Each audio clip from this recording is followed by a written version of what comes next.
시청자 여러분 안녕하십니까? 반일 종족주의를 타파하자라는 기획 시리즈의 첫 번째 시간입니다. 제목은 거짓말 국민, 거짓말 정치, 거짓말 재판, 한국의 거짓말 문화에 대한 고발입니다. 한국의 거짓말 문화는 국제적으로 널리 알려진 사실입니다. 2014년 위정죄로 기소된 사람이 1,400명이나 되었습니다. 일본에 비해 172배입니다. 인구수를 감안한 1인당 위정죄는 일본의 430배입니다. 허위 사실에 기초한 고소, 곧 무고의 건수는 500배입니다. 1인당으로 치면 1250배가 됩니다. 보험 사기가 만연해 있으면 잘 알려진 사실입니다. 자동차 보험, 교통보험, 생명보험, 손해보험, 의료보험 등에 걸친 보험 사기의 총액은 그 암수는 2014년 4조 5천억이 넘는 것으로 추정되고 있습니다. 미국의 100배라고 하지요. 민간에 대한 정부의 각종 지원금도 사기에 의해 줄줄 새고 있다고 합니다. 지난 국정감사 때 밝혀진 일입니다만 지적재산권 소송에 대한 정부 지원금의 33%가 사기에 의한 지급이었습니다. 거짓말과 사기가 난무하니 사회적 신뢰도 점점 낮아지고 있는 추세입니다. 세계 70여 개 국가가 참가하는 세계 가치관 조사에서 일반적으로 사람을 신뢰할 수 있는가? 라는 질문에 대한 긍정적인 대답률은 1985년만 해도 38%였습니다. 그것이 2010년까지 26%로 지속적으로 낮아져 왔습니다. 한국은 국제적 비교에서 저신뢰의 사회에 속하고 있습니다. 서로 믿지 못하니 각종 소송이 난무하고 있습니다. 인구 1인당 민사소송의 건수가 일본에 비해 4배 내지 5배나 높습니다. 세계에서 1인당 소송 건수가 가장 높다고 주장하는 사람도 있습니다. OECD 국가 내에서 한국은 멕시코, 터키와 더불어 사회적 갈등의 수준이 가장 높은 나라로 분류되고 있습니다.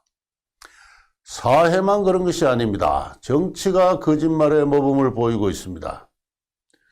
거짓말이 정치의 유력한 수단으로 등장한 것은 2002년 대통령 선거부터라고 저는 생각합니다.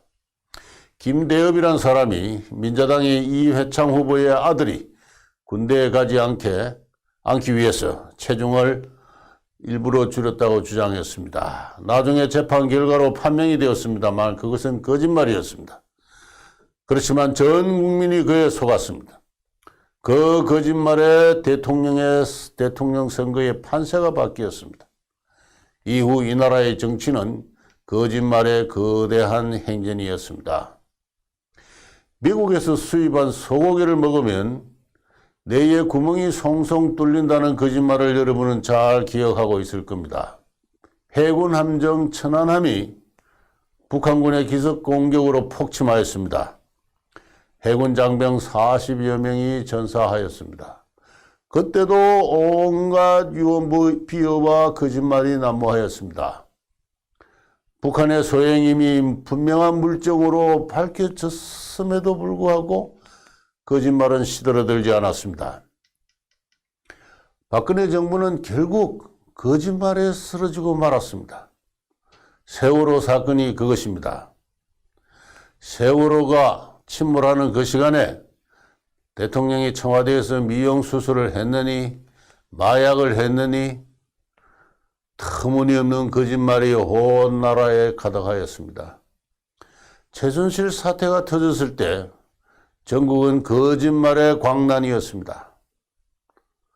사람들은 최순실의 딸이 박근혜에 숨겨놓은 딸인지를 두고 열띤 논쟁을 벌였습니다. 청와대에서 대통령이 구판을 벌였다고도 했습니다. 그 거짓말의 행진은 지금도 이어지고 있습니다. 얼마 전 광화문에 나갔더니 세월호를 추모하는 노란색 천막이 아직도 쳐 있는 가운데 왜 안 구했나 라는 플래카드가 걸려 있었습니다. 벌써 몇 년입니까? 진상은 다 밝혀지지 않았나요? 보상도 다 이루어지지 않았습니까? 그런데 왜 안 구했나라니요? 그렇지만 아무도 그 거짓말의 천막과 선전에 항의를 하지 않습니다. 수많은 사람이 그 곁을 지나고 있었습니다. 저는 멍하니 그 사람들을 쳐다보고 있었습니다. 그 거짓의 선전이 사람들을 겁박하고 있었습니다. 사람들은 무심한 척 숨을 죽이고 지나쳤습니다. 모두가 죽은 영혼입니다. 혼은 죽었는데 육체는 살아서 흐느적거리는 좀비입니다. 저는 이 나라의 수도 한복판에서 좀비의 행렬이 날마다 이어지고 있다고 생각했습니다. 거짓말의 문화, 거짓말의 사회, 거짓말의 정치는 결국 이 나라를 망하게 할 것입니다. 110년 전에 한번 망해본 나라입니다. 그 나라가 여전히 정신을 못 차리니 한 번 더 망하는 것은 별로 어렵지도 않은 일일지 모릅니다. 이러한 참담한 기분에서 저는 1904년 청년 이승만이 한성 감옥에서 쓴 독립정신이라는 책의 한 대목을 떠올렸습니다.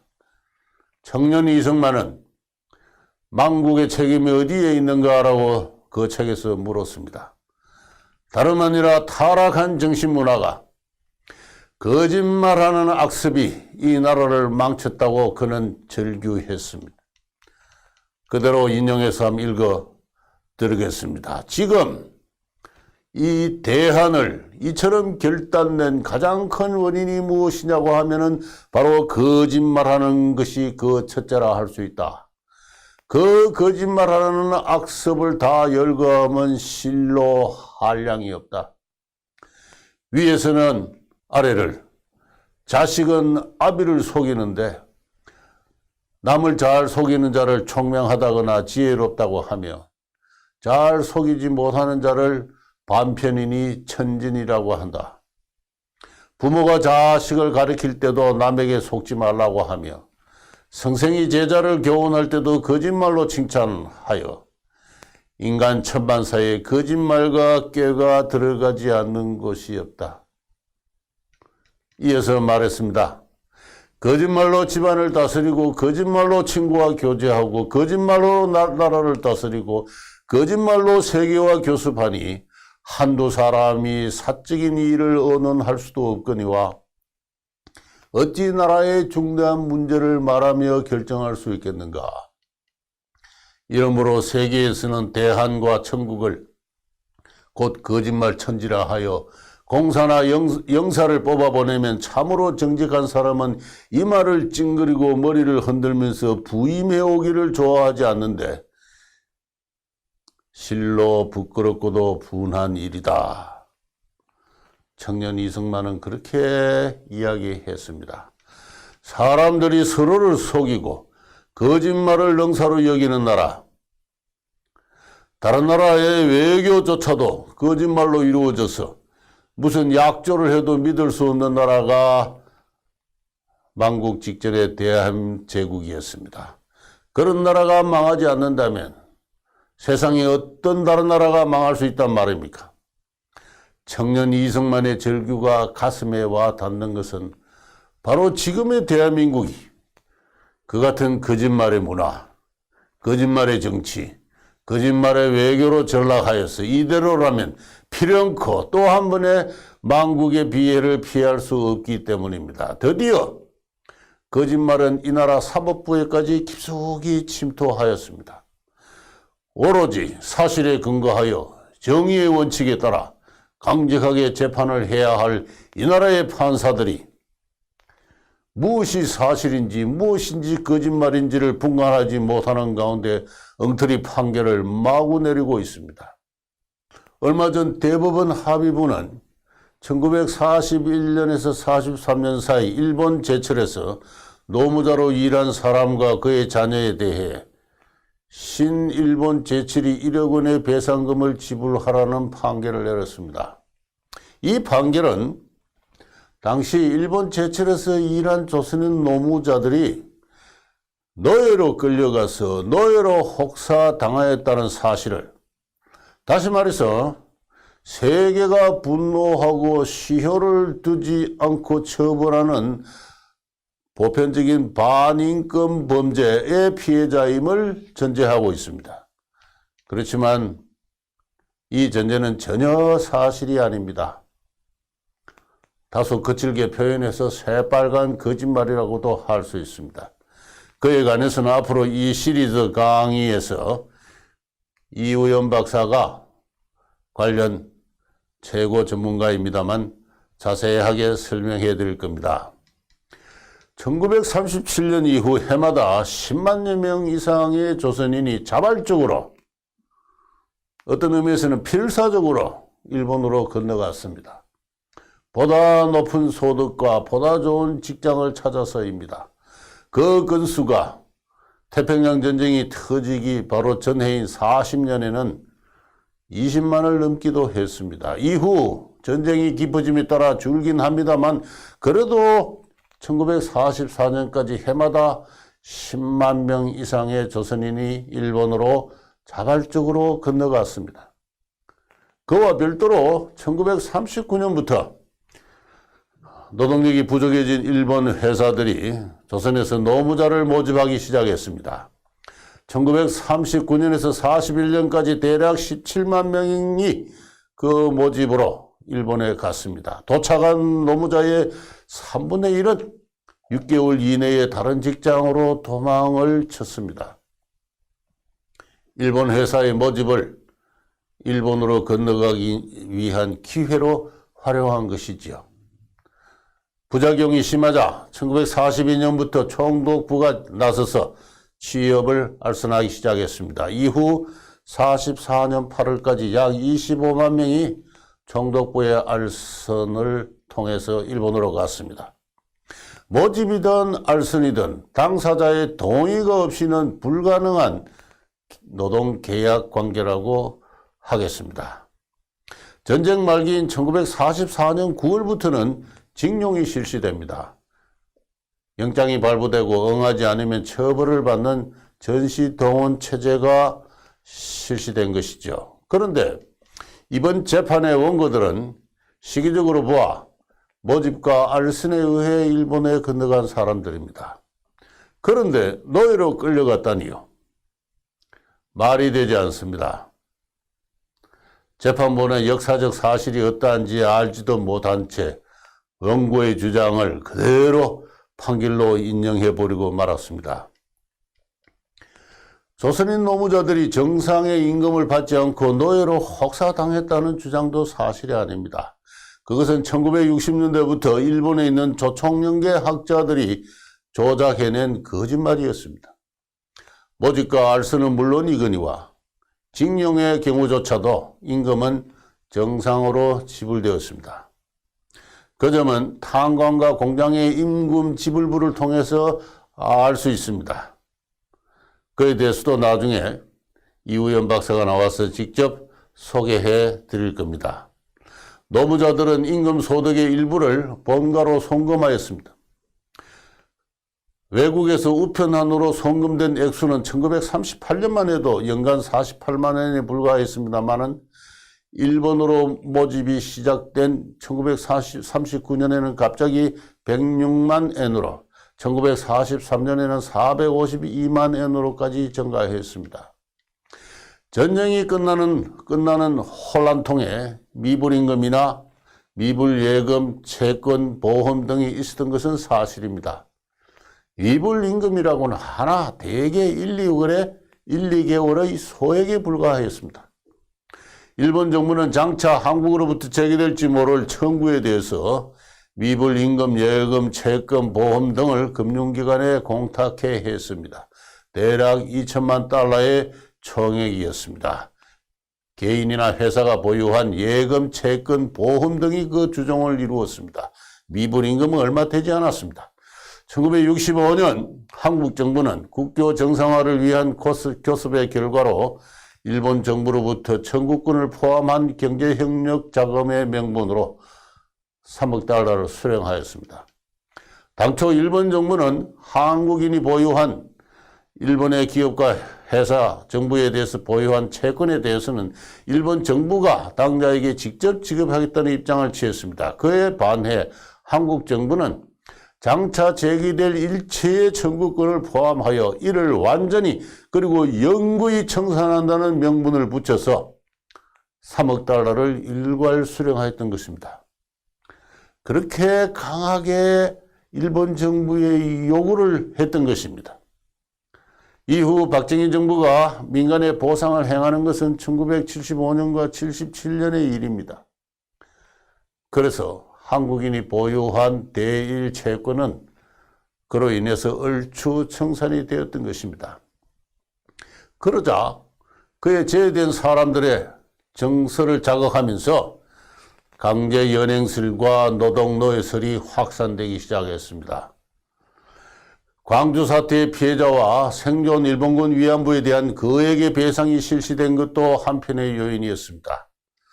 그러자 노무현 정부는 하등의 사전조사와 연구도 없이 그에 대해 추가 보상을 약속했습니다. 그 결과 대략 6만여 명의 사람들이 지난 2005년부터 7년 사이에 보상을 받았습니다.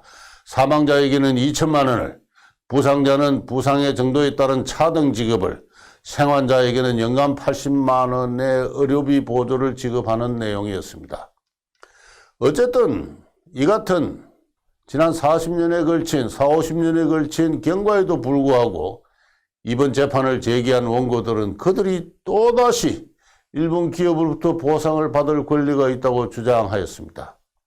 도대체 70년 전 자기 의사로 일본에 건너가서 공장에서 탄광에서 노동하고 임금을 받은 그 개인의 인생사에 대해 더구나 그에 대한 2차례에 걸친 한국 정부의 보상에도 불구하고 무슨 법리로 추가 보상을 요구한단 말입니까? 도대체 얼마를 받아야 수개월의 미불 임금에 대한 보상이 완전하게 이루어진단 말입니까? 거짓말하는 국민 정서의 기초에는 천박한 금전주의가 도사리고 있습니다. 노무자의 동원 과정이나 임금 실태에 관해서는 나아가 1965년 양국 간의 청구권을 둘러싼 교섭과 그 결과에 대해서는 이미 훌륭한 여러 논문과 책들이 제출되어 있습니다. 그럼에도 국내의 언론은 그에 대해 침묵하였습니다. 거짓말 문화는 다름 아니라 언론이 조장하고 전파하는 것입니다. 나아가 이 나라의 가장 고매하신 법관들조차도 거짓말에 기초한 엉터리 판결을 내렸습니다. 대법관들은 이 문제에 관한 한 아무것도 알지 못하는 초등학생 수준의 저열한 지성이었습니다. 당초 강제연행도 노예 노동도 아니었습니다. 불과 수개월의 미불임금이었습니다. 일정 기간의 시효를 둔 민간의 채권 관계였습니다. 국가 간의 조약으로 영구 청산하기로 합의한 문제였습니다. 그리고선 이 나라 정부가 2차례에 걸쳐서 보상한 문제입니다. 그럼에도 불구하고 이 모든 역사적 진실과 과정을 초월하는 영구적이며 보편적인 권리로서 민간의 청구권이 아직도 살아있다니요. 저는 이 나라의 법관들이 이렇게까지 게으르고 무식하고 그리하여 오만한 자인 줄을 알지 못했습니다. 거짓말하는 국민, 거짓말하는 정치, 거짓말하는 재판의 연원은 그 뿌리가 깊습니다. 그 중에 가장 깊고 굵은 뿌리가 있다면 다름 아닌 반일 종족주의입니다. 반일 민족주의라고 해도 좋습니다. 민족주의는 현재 한국인이 공유하는 가장 강렬한 공동체 의식입니다. 그런데 저는 한국의 민족주의는 정상이 아니라고 생각합니다. 서유럽에서 발생한 민족주의는 성장하는 시민계급의 정치의식이었습니다. 봉건적 신분제, 절대군주제를 부정하면서 그에 항거하면서 시민 형성과 국민 통합을 촉구하는 긍정적인 역할을 담당하였습니다. 그렇지만 한국의 민족주의는 그와 상이합니다. 시민 형성과 국민 통합의 역사적 역할을 찾을 수 없습니다. 다 알다시피 한국 정부는 중국에 대해서는 한없이 굴종적입니다. 한국의 기업이 중국에서 부당한 대우를 받아도 아무런 반응을 보이고 있지 않습니다. 중국을 G20 하면서 과대평가하는 세계의 유일한 나라가 다름 아닌 우리 한국입니다. 반면에 일본에 대해서는 한없이 적대적입니다. 격정의 분노가 언제나 앞섭니다. 정상적인 토론이 불가능합니다. 수많은 거짓말이 지어지고 무분별하게 횡행합니다. 그래서 국민을 통합하는 것이 아니라 국민을 분열시키는 부작용을 빚고 있습니다. 그에 동조하지 않는 국민이 있기 때문입니다. 이 나라 한국인은 아직도 진정한 의미의 시민으로서 하나의 국민으로 통합되어 있지 않습니다. 그래서 저는 한국의 민족주의를 종족주의로 부르면 옳다고 생각합니다. 저 야만의 상단에 놓인 종족 간의 적대 감정을 두고 종족주의라고 합니다. 한국의 민족주의는 일본을 가상의 적대 종족으로 상정한 종족주의입니다. 일본의 실체, 일본의 역사, 일본의 문화를 정확하게 알지 못하죠. 일본을 가상의 적대 종족으로 간주하고 있습니다. 한국인의 국제 감각은 반일 종족주의와 친중 사대주의로 짜여져 있습니다. 그런 저열한 국제 감각에서 이 나라는 갈 길을 잃고 헤매고 있습니다. 저희 이승만 TV는 앞으로 우리 한국을 다시 한번 망국의 길로 이끌지 모를 이 반일 종족주의를 비판하고 타파하기 위해서 그 대표적인 사례 40여 개를 차례로 소개해 갈 계획입니다. 시청자 여러분의 큰 격려와 비판, 큰 성원을 바람하지 않습니다. 감사합니다.